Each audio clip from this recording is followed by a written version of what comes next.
Perilaku adalah segenap manifestasi hayati individu dalam berinteraksi dengan lingkungan, mulai dari perilaku yang nampak dan tidak nampak.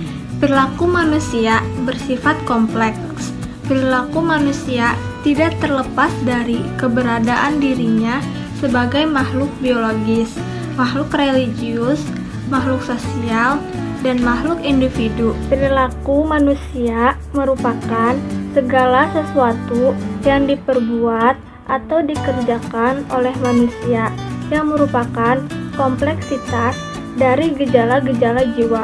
Gejala-gejala jiwa manusia terdiri dari kognisi yang di dalamnya terdapat perhatian, pengamatan, tanggapan, imajinasi, ingatan, dan pikiran. Afeksi yang di dalamnya terdapat perasaan dan emosi, fonasi yang di dalamnya terdapat refleks, insting, hasrat, minat, dan nafsu. Pandangan tentang perilaku manusia, konsep ilmu pengetahuan humanistik. Abraham Maslow mengemukakan perilaku individu yang ditentukan oleh aspek internal individu. Individu mampu mengarahkan perilaku dan memberikan warna pada lingkungan. Salah satu bagian dari humanistik adalah logoterapi.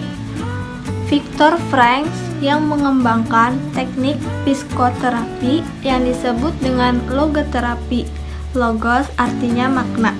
Pandangan ini berprinsip, yaitu hidup memiliki makna. Tujuan hidup kita yang utama adalah mencari makna dari kehidupan kita itu sendiri. Jenis-jenis perilaku sadar yang melalui kerja otak dan pusat susunan saraf. Perilaku tidak sadar yang spontan atau instinktif, dan perilaku tampak dan tidak tampak. Mekanisme perilaku dalam pandangan humanistik, perilaku merupakan siklus dari dorongan timbul, aktivitas dilakukan, tujuan dihayati, kebutuhan terpenuhi. Dinamika perilaku individu meliputi pengamatan atau penginderaan, persepsi, berpikir, inteligensi, dan sikap. Kekurangan dan kelebihan teori behavioristik dan humanistik. Teori belajar behavioristik, kekurangannya, pembelajaran peserta didik hanya berpusat pada guru. Peserta didik hanya mendapatkan pembelajaran berdasarkan apa yang diberikan guru. Mereka tidak diajarkan untuk berkreasi sesuai dengan perkembangannya. Peserta didik cenderung pasif dan bosan. Yang kedua, peserta didik hanya mendengarkan dengan tertib penjelasan guru. Pembelajaran seperti bisa dikatakan pembelajaran model kuno karena menghafalkan apa yang didengar dan dipandang sebagai cara belajar yang efektif.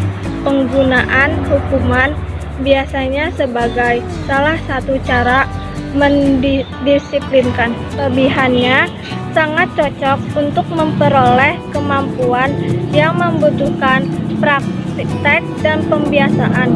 Dengan bimbingan yang diberikan secara terus-menerus akan membuat peserta didik paham sehingga mereka bisa menerapkannya dengan baik. Yang kedua, materi yang diberikan sangat detail. Hal ini adalah proses memasukkan stimulus yang dianggap tepat. Dengan banyaknya pengetahuan yang diberikan, diharapkan peserta didik memahami dan mampu mengikuti setiap pembelajarannya. Teori belajar humanistik, kekurangan, pemahaman yang kurang jelas dapat menghambat pembelajaran. Guru biasanya tidak memberikan informasi yang lengkap, sehingga peserta didik yang kurang referensi akan kesulitan untuk belajar.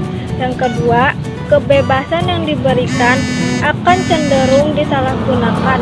Misalnya, guru menugaskan peserta didik untuk berdiskusi sesuai kelompok. Pasti ada beberapa peserta didik yang mengandalkan teman atau tidak mau bekerja sama.